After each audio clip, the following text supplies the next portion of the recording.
Sahabat TV-mu, kita lanjutkan kembali dialog tentang pentingnya memberikan nafkah yang halal dalam tadabbur Al-Quran ini. Baik, Ustadz, kalau beberapa waktu yang lalu kita Ustadz pernah menyinggung ada semacam revolusi mental gitu Ustadz ya, yang dilakukan di berbagai apa istilahnya ya Ustadz ya, kesempatan dan di berbagai persoalan-persoalan yang menyangkut bagaimana perubahan mental seseorang. Ini kan merupakan juga aplikasi dari yang namanya hijrah Ustadz ya, dari yang baik menuju kepada yang tidak baik. Nah, kalau kita kaitkan dengan tema nafkah yang halal, ketika kita dihadapkan pada sebuah sistem, pada sebuah kondisi di mana kita ada di dalamnya gitu Ustadz, bagaimana kita mempertahankan keimanan kita untuk tidak terjerumus gitu di dalamnya? Ya, memang ada dua hal yang berpengaruh kepada perilaku seseorang, ya. Terutama dalam konteks kalau kita berbicara tentang kekuasaan, karena korupsi tidak akan muncul kalau tidak ada kekuasaan. Artinya kesempatan untuk korupsi itu ada karena kita berkuasa, ya. Jadi ada peluang, ada kesempatan, dan ada faktor kekuasaannya itu. Nah, oleh sebab itu, oleh sebab itu ada dua yang menjadi faktor penting ya untuk menghindarkan diri kita dari perbuatan korupsi ini adalah pertama sistem yang benar, yang baik. Yang kedua kualitas insan atau orang yang jujur. Jadi kejujuran seorang manusia dengan kebaikan sistem itu harus menjadi satu kesatuan.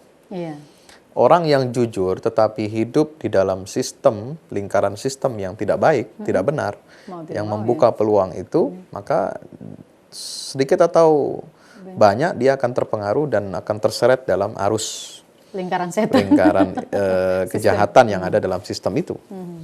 Sebaliknya, sistem yang baik, sebaik apapun sistem, tetapi orang ini tidak memiliki keimanan, ya, mentalnya rusak, ya, bobrok, ya, karena pergaulan dia, karena lingkungan yang sangat materialistik, hedonistik, ya, ini bisa menyebabkan orang gelap mata.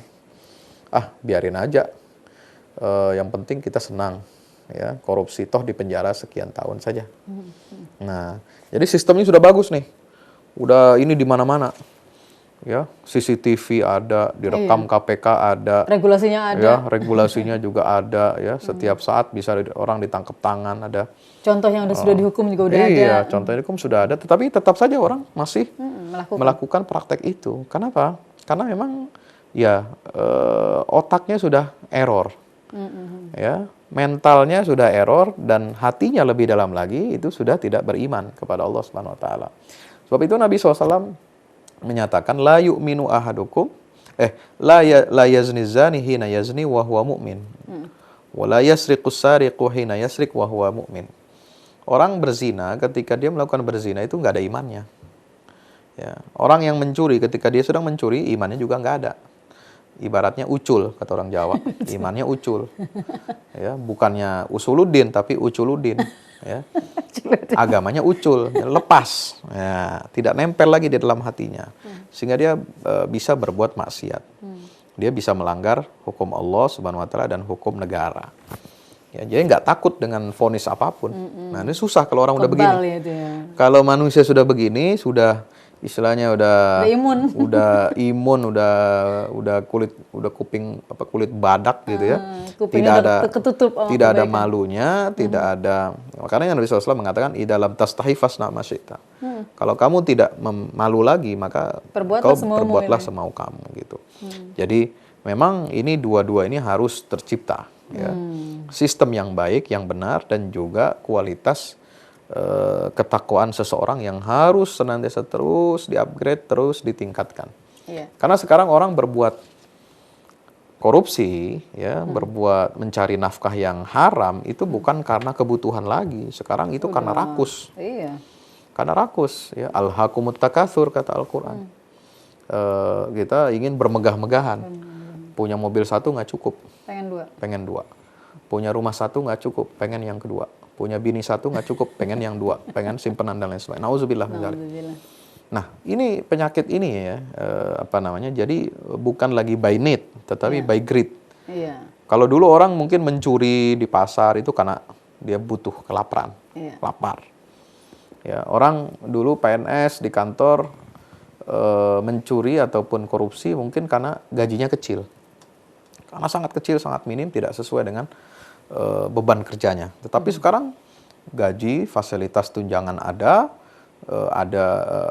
perbaikan gaji, honor, semua sudah dipenuhi, tetapi tetap orang mau korupsi.